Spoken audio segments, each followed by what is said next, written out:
Hello students, Namaste to all of you. Today in this class we will discuss about the chapter 3 12th class printed scheme of the devices. I am taking an example of bulb. कोई भी device हो सकता है, घरों में बहुत सारे device हम यूज़ करते हैं. हर डिवाइस पे हमें पावर, करंट, वोल्टेज, रेजिस्टेंस, बहुत सारे स्पेसिफिकेशंस प्रिंटेड होते हैं. उनका मतलब क्या है, उनको कैसे यूज़ करते हैं, कैसे उन पर प्रिंट किया जाता है, वो हमें समझना है. To understand I am taking the example of a bulb. Let there is a bulb like this. There is a bulb like this on which the printed values are 220 volt, 100 watt. ये given है. What does it mean? ये हमें समझना है. Printed voltage is 220 volt. Printed power is 100 watt. तो इसमें current कितना flow करेगा, इसका रेजिस्टेंस क्या होगा, वो हमें समझना है. बट इस फॉर्मूले से ध्यान रखेंगे, हमेशा यहाँ से रेजिस्टेंस ही कैलकुलेट करेंगे. गिवन वैल्यूज से हमेशा रेजिस्टेंस कैलकुलेट करेंगे. What is the formula for resistance in terms of voltage and power? V²/P. ये फॉर्मूला अभी हमने पढ़ा है लास्ट क्लास में. V²/P. रेजिस्टेंस हमेशा कैलकुलेट करने के लिए प्रिंटेड वोल्टेज, प्रिंटेड पावर लेके चलेंगे. What is printed voltage? 220 volt का square divided by printed power is given 100 watt. Cancelled, answer will become 22 जा 484 ओम. 22 का टेबल हमें आता ही होगा 22 तक. Okay, let's proceed. What is the resistance? 484 ohm. How much current will flow? V/R. या कोई भी फॉर्मूला हम अप्लाई कर सकते हैं, हमारी चॉइस है. बस ध्यान रखेंगे वैल्यू सही पुट करें. कितना वोल्टेज? 220 वोल्ट. कितना resistance? 484 ohm. That can be cancel. 2 से कैंसिल करेंगे तो ये आ जाएगा V/R. V is 220 volt and this is 484. 22 से ये जाएगा 10 पे एंड 22 से ये जाएगा 22 पे. 2 5 जा 2 11 जा, it becomes equal to 5/11 ampere. What is the power consumption? Power consumption को मैं PC से रिप्रेजेंट करूँगा. पावर कंजम्पशन क्या होगा? That is 100 what. कैसे निकाल लें? कोई भी फॉर्मूला यूज़ करें, I²R V²/R, बट वैल्यू सही पुट करेंगे. ध्यान रखना है, गलत वैल्यू पुट कर दी हो जाएगा गलत. इसका मतलब क्या है देखेंगे ज़रा. First case, if applied voltage, ध्यान देंगे, applied voltage, if voltage applied is equals to printed voltage. उसको मैन्युफैक्चर किया गया 220 वोल्ट के लिए. घरों में इंडिया में most of the devices are designed to work at 220 volt, क्योंकि इंडिया में 220 वोल्ट पे घरों में डोमेस्टिक इलेक्ट्रिसिटी सप्लाई होती है. So if applied voltage equal to printed voltage, जितने वोल्ट के लिए बना है उतना ही बैटरी हम कनेक्ट कर दें. यहाँ पे क्या होगा? The device work smoothly. Device work smoothly means, smoothly काम करेगा मीन्स 100 वॉट प्रिंटेड है तो 100 वॉट ही कंज्यूम करेगा. 100 वॉट पावर कंज्यूम करेगा. 100 वॉट पावर कंज्यूम होगा डिवाइस के अक्रॉस, एंड करंट जो फ्लो करेगा वो भी सेम रहेगा. 5/11 इलेक्ट्रिक करंट फ्लो करेगा. Hope you understand. बट इसी में यदि कंडीशन चेंज कर दें मतलब if applied voltage is greater than printed voltage, क्योंकि देखो बैटरी या वोल्टेज जो सप्लाई करना है, आपने सुना होगा घरों में बहुत बार, हाई वोल्टेज आ गया, डबल फेज आ गया, डिवाइस ख़राब हो जाते हैं. मतलब जितना जिसके लिए डिज़ाइन किया गया उससे ज़्यादा अप्लाई कर दिया है. In that case this is known as overloading. इसे क्या बोलेंगे? ओवरलोडिंग. डिवाइस पे ओवरलोड आ गया है, स्मूथली काम नहीं करेगा. मीन्स 100 वॉट प्रिंटेड है तो 100 वॉट 100 वॉट से ज़्यादा पावर 100 वॉट से ज़्यादा पावर कंज्यूम करेगा, 100 वॉट से ज़्यादा पावर कंज्यूम करेगा डिवाइस, करंट भी ज़्यादा हो जाएगा, यानी स्मूथली वर्क नहीं करेगा, डिवाइस में गेट डैमेज, ख़राब होने की पॉसिबिलिटी बहुत ज़्यादा बढ़ जाएंगी, और वेस्टेज ऑफ इलेक्ट्रिसिटी तो काफ़ी ज़्यादा होगा। इसमें वेस्टेज तो होगा ही होगा, डिवाइस ख़राब भी बहुत ज़्यादा पॉसिबिलिटी है कि हो जाए। Next, if applied voltage, hope you are getting, if applied voltage is less than printed voltage. कई बार घरों में शायद अब तो नहीं होता, रोहिणी में, दिल्ली में, यहाँ तो फिर भी बहुत बेटर सर्विस है। कुछ लोकल एरिया में, विलेजेस में जाएंगे तो वहाँ पे इलेक्ट्रिसिटी फेलियर कई बार हो जाता है, बहुत लो वोल्टेज आ जाता है by chance, may be some reasons, कम होता है हालांकि, बट फिर भी टेक्निकल इश्यूज होते हैं, तो हो सकता है कि अप्लाइड वोल्टेज प्रिंटेड से कम, यानी 220 से कम हमने अप्लाई कर दिया इस पर, what happens, it is known as unloading. Unloading मतलब जितना उस पर प्रिंटेड है स्मूथली अब भी काम नहीं करेगा, ध्यान देंगे, ऐसा नहीं कि अब बढ़िया ख़राब नहीं होगा, इसमें भी वेस्टेज तो इसमें भी ज़्यादा होगी, ख़राब होने की पॉसिबिलिटी ज़्यादा है, एंड 100 वॉट से कम कंजम्पशन इससे कम होगा, बट वेस्टेज ज़्यादा होगी, यानी अब 100 वॉट से कम पावर कंज्यूम होगा, कम कंज्यूम होगा, करंट भी यहाँ पे, करंट भी कम फ्लो करेगा, ध्यान देंगे। सो डिवाइस ख़राब होने की पॉसिबिलिटी इसमें भी बहुत ज़्यादा है। सो हमेशा ध्यान रखें, डिवाइस जिसके लिए डिज़ाइन किया गया है, उसी पे वो स्मूथली काम करेगा। एंड वन मोर पॉइंट, ये तो हमें कैलकुलेट कर लिया, ज़्यादा अप्लाई कर दिया, प्रिंटेड तो ये है बट अप्लाई हमने ज़्यादा कर दिया, लेट यहाँ से इससे ज़्यादा अप्लाई कर दिया 240 वोल्ट, 300 वोल्ट, तो क्या होगा, रेजिस्टेंस, ध्यान देंगे प्लीज़, रेजिस्टेंस फिर भी प्रिंटेड वैल्यूज से ही कैलकुलेट करेंगे, फिर करंट के लिए अप्लाइड वोल्टेज लेके चलेंगे बाय रेजिस्टेंस, पावर कंजम्पशन के लिए वही सेम अप्लाइड वोल्टेज लेके चलेंगे। दैट मीन्स एक बार मैन्युफैक्चरिंग होगी डिवाइस की तो उसमें रेजिस्टेंस तो वही रहेगा प्रिंटेड वैल्यूज से जो आएगा, उसके बाद बैटरी या वोल्टेज अप्लाइड चेंज करेंगे तो करंट भी चेंज हो जाएगा, पावर कंजम्पशन भी चेंज हो जाएगा, एनर्जी कंजम्पशन भी चेंज हो जाएगा।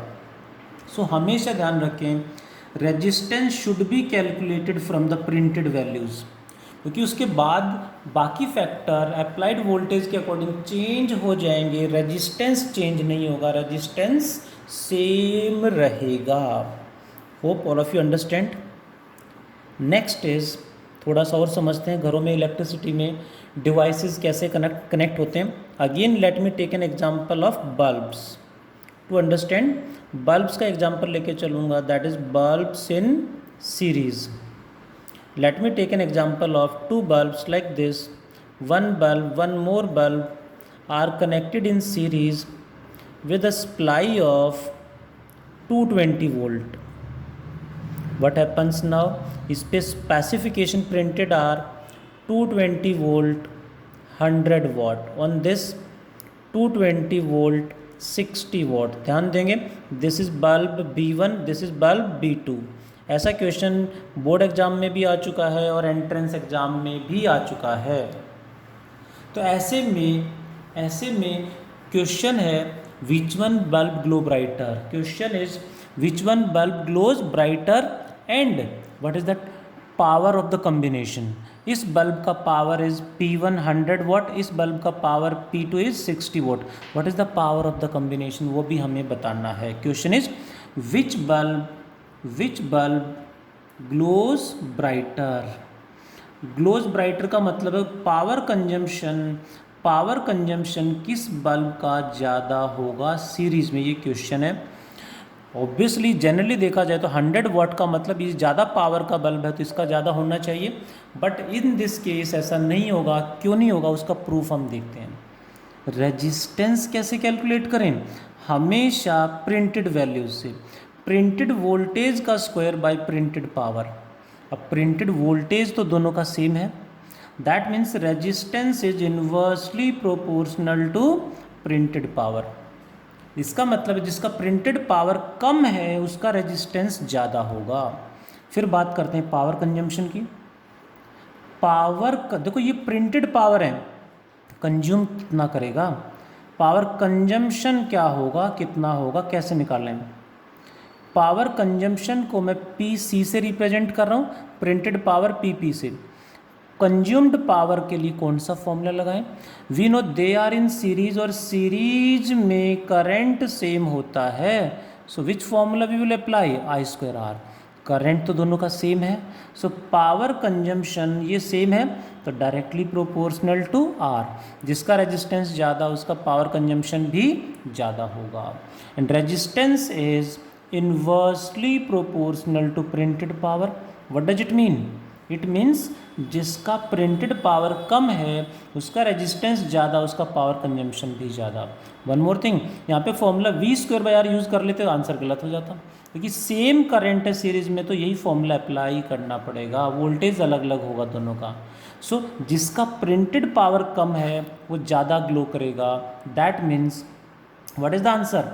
60 watt bulb, 60 watt bulb glows brighter, 60 watt bulb glows brighter. ध्यान देंगे, जबकि होना तो 100 वॉट को चाहिए था, दैट इज़ द केस, क्योंकि सीरीज में लगा दिया हमने। Next, what is the power of combination? Combination की पावर क्या होगी? What is the power of combination? Like दोनों के रेजिस्टेंस R1 R2 मान लेते हैं, तो what is the resistance of combination? R1 plus R2। ऐसी पावर कैसे निकालें? फॉर दैट रेजिस्टेंस का ही फॉर्मूला अप्लाई करेंगे, R1 प्लस R2। मैं डायरेक्ट आंसर नहीं लिख रहा हूँ, एक्सप्लेन कर रहा हूँ। रेजिस्टेंस का फॉर्मूला क्या यूज़ करेंगे? वी स्क्वायर बाई पी, यहाँ भी वी स्क्वायर बाई पी, यहाँ भी V square by P. And हमने देखा प्रिंटेड वोल्टेज दोनों का सेम है और अप्लाइड वोल्टेज भी सेम ही होगा, दैट मीन्स वी स्क्वायर तीनों में सेम होगा, कैंसिल हो जाएगा। इसका पावर P1, इसका रेजिस्टेंस क्या होगा? इसका वोल्टेज बाय P1, इसका रेजिस्टेंस, इसका वोल्टेज बाय P2, और टोटल रेजिस्टेंस, टोटल का voltage same by total power. So voltage का स्क्वायर कैंसिल हो गया, 1 by total power is equals to 1 by P1 plus 1 by P2। ध्यान देंगे ये भी क्वेश्चन आ चुका है, पावर कंजम्पशन सीरीज में कैसे निकालेंगे? रेसिप्रोकल करके पावर कंजम्पशन हमें कैलकुलेट करना है। नेक्स्ट पॉइंट इज, इसी में नेक्स्ट टॉपिक समझ में आ ही गया होगा, बल्ब्स इन पैरेलल। पैरेलल में कैसे करेंगे? Bulbs in parallel, let us understand. Explanation इसी टाइप में होगा, बस फॉर्मूला सही आप अप्लाई कर पाए तो you can reply right. There are two bulbs connected like this in parallel, connected to the same 220 volt supply. This has specification of 220 volt 100 watt. Bulb B1 power printed P1. This has specification 220 volt and 60 watt. This is let bulb B2 and इसका power printed जो P2 मान लेते हैं। Again the same question, which bulb glow brighter? तो अब आप जो answer पहले दे रहे थे अब सही होगा कि जिसका पावर ज़्यादा प्रिंटेड है वही ज़्यादा। ऐसा क्यों? रेजिस्टेंस के लिए क्या फॉर्मूला लगाएंगे? V square by P. और रेजिस्टेंस के लिए मैं बार बार रिपीट कर रहा हूँ, हमेशा प्रिंटेड वैल्यूज़ लेंगे। प्रिंटेड वोल्टेज तो दोनों का सेम है। इंडिया में मोस्टली डिवाइसेस, डोमेस्टिक डिवाइस होते हैं, मोस्टली 220 वोल्ट के लिए डिज़ाइन किए जाते हैं। सो रेजिस्टेंस के लिए सेम, ये तो सेम हो गया, inversely proportional to printed power. What is the power consumption? Power consumption के लिए क्या फॉर्मूला अप्लाई करें, ये मेन है। हमने देखा यहाँ पे पैरेलल में वोल्टेज सेम होता है तो पावर कंजम्पशन के लिए formula V square by R apply करना पड़ेगा। वोल्टेज दोनों का सेम होगा, so power consumption is inversely proportional to R and R is inversely proportional to printed power. ये इसके इन्वर्स, ये इसके inverse, that means power consumption is directly proportional to printed power, but कब? Parallel में. So what is the answer? 100 watt bulb glows brighter. 100 watt bulb glows brighter. Hope you understand. And next answer भी आप सबको calculate करना चाहिए. What is the power of combination? Should I leave for you as homework? क्या आप सब खुद try करना चाहेंगे? इसमें पावर कंजम्पशन कैसे निकालेंगे? रेजिस्टेंस से. They are in parallel. Parallel में we know well 1/R equals to 1/R1 plus 1/R2. 1 what is R? R का फॉर्मूला वही अप्लाई करना है, V² ऊपर आ जाएगा. What is R1? वही P/V². What is R 1/R2? P/V². Difference क्या है? फॉर दिस बल्ब इसका रेजिस्टेंस क्या होगा? इसका वोल्टेज और इसका पावर, यानी वोल्टेज तो सेम है, पावर अलग अलग है. फर्स्ट बल्ब का पावर P1, सेकंड का power P2 and total power P total PT. Voltage applied, total voltage, इन दोनों का वोल्टेज तो सबका सेम है, कैंसल हो जाएगा. So total power consumption in parallel is equals to P1 plus P2. Hope you understand. P1 plus P2. That is now the point is, इसीलिए घरों में जो सर्किट होता है कौन सा होता है? इन domestic circuits, you can please reply. In domestic circuits devices, देखो मैंने बल्ब लिया है बट कोई भी डिवाइस हो सकता है. यहाँ पे बल्ब का जस्ट एग्जांपल में लेके चल रहा हूँ. In domestic circuits all devices, all appliances are connected in series और parallel. That's why all appliances are connected in parallel. ऐसा क्यों? Because पैरेलल में सबको उतना ही वोल्टेज मिलेगा जितने के लिए डिज़ाइन किया गया है. उतना अप्लाई किया, सबको 220 वोल्ट मिल गया. यानी printed voltage equal to applied voltage. So device work smoothly. उतना ही पावर कंज्यूम करेगा जितना प्रिंटेड है, बट पैरेलल में ध्यान देंगे. इसलिए घरों में सारे डिवाइसेस पैरेलल में कनेक्ट करते हैं. एंड पैरेलल के और भी एडवांटेज हैं, स्मूथली वर्क करेगा. एंड इसमें और फ़ायदा क्या होगा? इफ़ बाई चांस एक बल्ब फ्यूज़ हो गया, एक डिवाइस ख़राब हो गया, तो भी बाकी डिवाइस काम करते रहेंगे. बट सीरीज़ में एक डिवाइस, ध्यान देंगे, बट सीरीज़ में एक डिवाइस ख़राब हो गया, सीरीज़ में मान लेते एक ख़राब हो गया तो सर्किट, वहाँ से सर्किट ओपन हो जाएगा और करंट फ्लो करना बंद कर देगा. नहीं, all the devices stop working in series. इसलिए सीरीज़ में जनरली डिवाइसेस को हम कनेक्ट नहीं करते. All the devices in domestic circuits are connected in parallel. Smooth working, proper voltage उन्हें मिलता है. एंड एक डिवाइस बाई चांस ख़राब हो गया तो बाकी डिवाइसेस कंटिन्यू वर्किंग.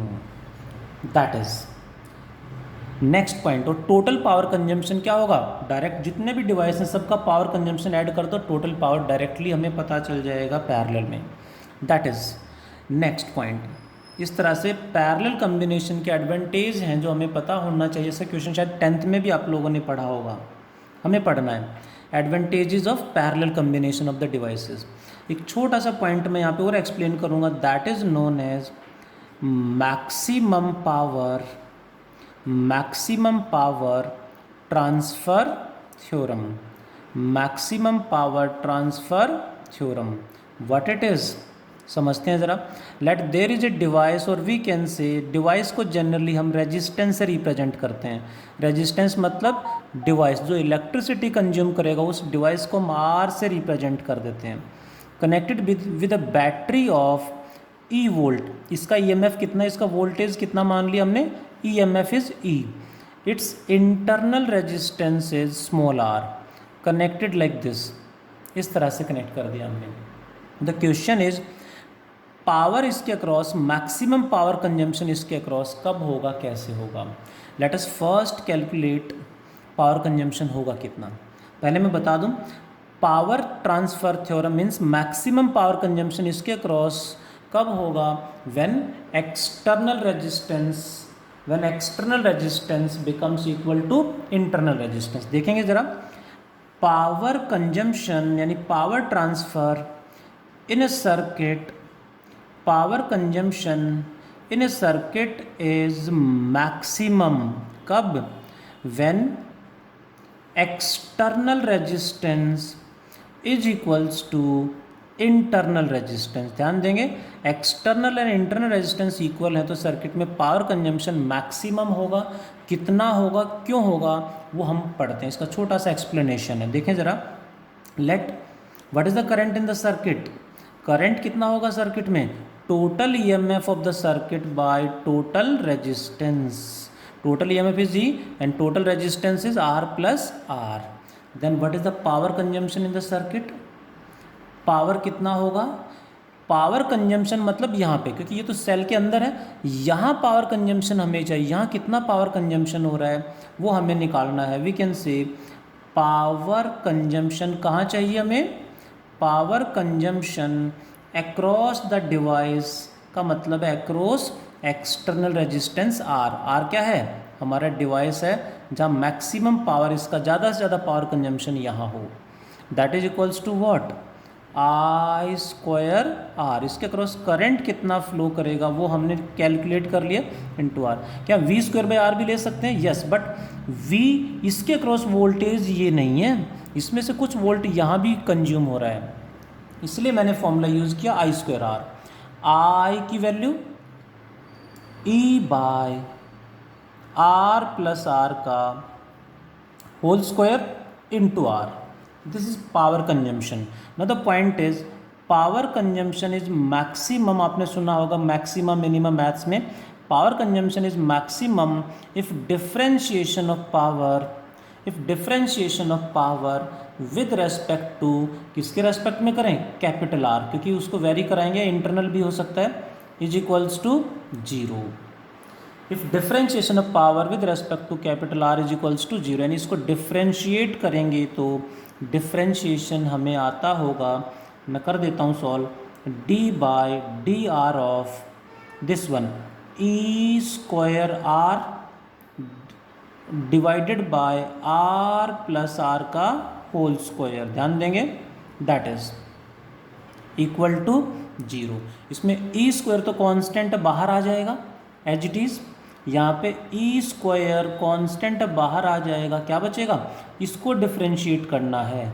डिवाइड में आगे तो इसमें लगेगा कोशेंट रूल, मतलब डिफरेंशिएशन हमें सीखना ही पड़ेगा। What it is, denominator R plus R का square as it is into differentiation of numerator R minus numerator as it is, differentiation of denominator क्या होगा, इसमें फिर चेन रूल लगेगा, पावर पहले पावर का डिफरेंशिएशन होगा, टू पावर आगे आएगी इंटू आर प्लस आर, फिर इसके अंदर जो इनका डिफरेंशिएशन कैपिटल आर के रेस्पेक्ट में, कैपिटल आर का डिफरेंशिएशन 1 प्लस स्मॉल आर का डिफरेंशिएशन 0 यानी 1 आ जाएगा। वोल्ट डिवाइडेड बाय डिनोमिनेटर का square, what is denominator, R plus R का स्क्वायर, फिर इसका भी स्क्वायर होगा and total is equals to zero. Hope you understand. E square उधर जाके जीरो हो जाएगा, ये पूरी टर्म उधर जाके जीरो हो जाएगी। अब बचा क्या यहाँ पे, आर प्लस स्मॉल आर का whole square into R equals to, इसको उधर ले जाते हैं क्योंकि ये सारा उधर जाके जीरो हो गया, ये माइनस की टर्म उधर जाके प्लस की टर्म हो जाएगी, कितना, 2r into R plus are से एक पावर कैंसल्ड, एक पावर बचेगी यहाँ पे, दैट मीन्स वी कैन से, और एक आर से एक आर ये कैंसिल हो गया, वी कैन से व्हाट, क्या बचेगा यहाँ पे, that we can say R plus R यहाँ पे बचा हुआ है, आर प्लस आर यहाँ पे हमारे पास बचा हुआ है, दिस इज यहाँ पे हमने मल्टीप्लाई किया 2r into R plus R as it is, and then R plus R is equals to, ये आर कैंसिल हो गया है, यहाँ से एक पावर कैंसिल होगी, इक्वल्स टू 2 आ जाएगा। Hope you understand. Then what is the value of capital R? Capital R is equals to, in this case एक बार चेक कर लें प्लीज़, यहाँ से denominator as it is capital R का, सॉरी यहाँ पे कैपिटल आर का डिफ्रेंशिएशन 1 होना चाहिए था, यहाँ पे कैपिटल आर का डिफ्रेंशिएशन 1। तो ये आर कैंसल नहीं होगा, ये आर कैंसल नहीं होगा, एज इट इज़ रहेगा। Hope you understand. रिक्वेस्टिंग कि कहीं भी इस तरह से हो तो रिप्लाई किया करो जल्दी से। तो ये बचेगा 2r, क्योंकि ये कैंसिल हो गया, बट ये r तो 1 हो गया ना, ये एज इट इज़, इसका डिफरेंशिएशन 1। यहाँ थोड़ा सा हमने ध्यान नहीं दिया, वैल्यू गलत पुट कर दिए। So it becomes r plus r is equals to 2r। We can write 2r minus r, क्या बनेगा? r is equals to small r, यानी external resistance equal to internal resistance होगा तो पावर कंजम्पशन मैक्सिमम होगा। यही मैंने starting में लिखा था। ये छोटा सा इसका प्रूफ है, छोटा सा प्रूफ है। एंड मैक्सिमम पावर कंजम्पशन जो होगा कब होगा ये हमने देखा, कितना होगा, फॉर्मूले में वैल्यू पुट कर देते हैं। इसमें पावर का फॉर्मूला ये है, it becomes E square R divided by, दोनों सेम हो गए, so R plus R 2r। So it becomes, कितना हो जाएगा, r प्लस आर का स्क्वायर है तो 2r का स्क्वायर इज 4r स्क्वायर, एक r कैंसल्ड, इट बिकम्स कितना आएगा, how much it is, that becomes equals to e square by 4r, क्योंकि एक पावर कट गई। This is the maximum power consumption कब होगा, when external is equal to internal resistance. Hope you understand. इसमें थोड़ा सा डिफ्रेंशिएशन ज़्यादा use हो रहा था, ये हमें आना ही चाहिए, तभी आपको समझ में आएगा। डिफ्रेंशिएशन में कोसेंट रूल और फिर चेन रूल लग रहा है, ये हमें सीखना ही पड़ेगा, तभी ये डेरिवेशन हम कर पाएंगे। आज इतना ही पढ़ते हैं। Thank you all, take care.